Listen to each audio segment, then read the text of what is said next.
He stood there, 93 years old, steady, calm, wearing a coat 2 sizes too big, with the kind of posture that told a story long before his lips ever moved. He was in traffic court for a red light violation, a minor offense. But what unraveled next was anything but minor. "Mr. Manzo," the judge said, peering at the screen, "you've got a red light violation here. Do you remember this incident?" The old man nodded gently, clearing his throat before speaking. "Well, in fact, I investigated it myself, 4 or 5 times. I was wrong, no question about it." He wasn't there to argue. No excuses. Just a man taking accountability.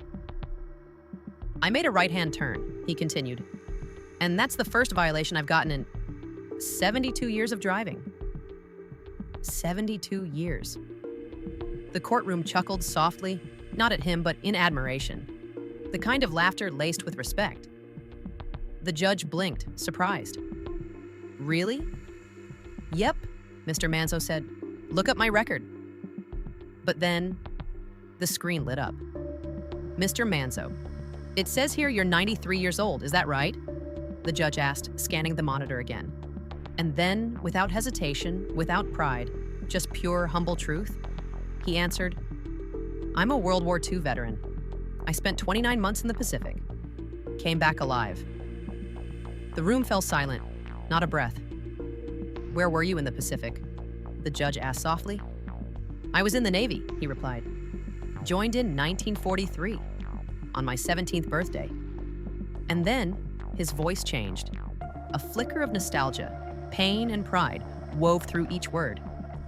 "Well, truth is, I joined the Navy when I was 16, he admitted, a twinkle in his eye. "Went up to Federal Hill to Holy Ghost Church, got my birth certificate, forged it, made myself 17 inches. The courtroom stirred. I went down to the recruiting station. Everything went fine. Until 2 weeks later, the police and the Navy showed up at my house. They wanted to arrest me."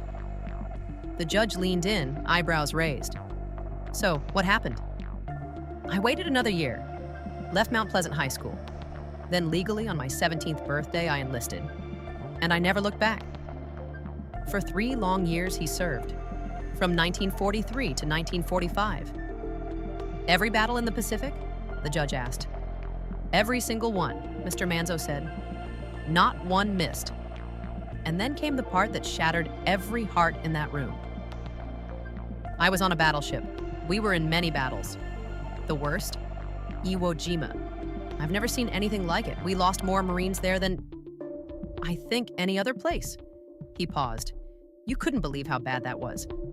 Unless you were there. But I was. I saw it all." By this point, the courtroom wasn't a courtroom anymore. It was a time machine. A portal to a moment in history that had lived only in textbooks. Until now. Right now. This wasn't a man who had broken a traffic law. This was a man who had risked everything for people he'd never met. And yet, he wasn't done. I receive letters from people every day. Veterans, their families, some even send checks. They want to help others. They ask me to use the money to honor other servicemen. The judge reached into his file and pulled out an envelope. "I have a check here," he said, "for $50. Sent by a man named Anthony Christensen. His father was also a World War II Navy veteran. He asked me to honor someone with this money." He looked at Mr. Manzo. "I'd like to use it. To honor you." Mr. Manzo lowered his head for a moment, holding back tears. "Thank you," he whispered. But the judge wasn't finished. "You know, my father, he was also an immigrant. Came to this country at 18, couldn't find work. Times were hard, so he joined the army. Fought in World War I. 18 months, survived, came home. That's how he became a citizen." Mr. Manzo nodded quietly. "That's how it was for us too." "All of them?" the judge asked. "My uncles, my cousins, me. We all served. Every one of us came back." The judge shook his head in awe. "They should build a monument to your family." Then, a moment of lightness. "And at 93, Mr. Manzo, you've still got a great head of hair," the judge smiled. Mr. Manzo chuckled. Well, I remember when you had one too. The room laughed, but it wasn't just about humor, it was about reverence.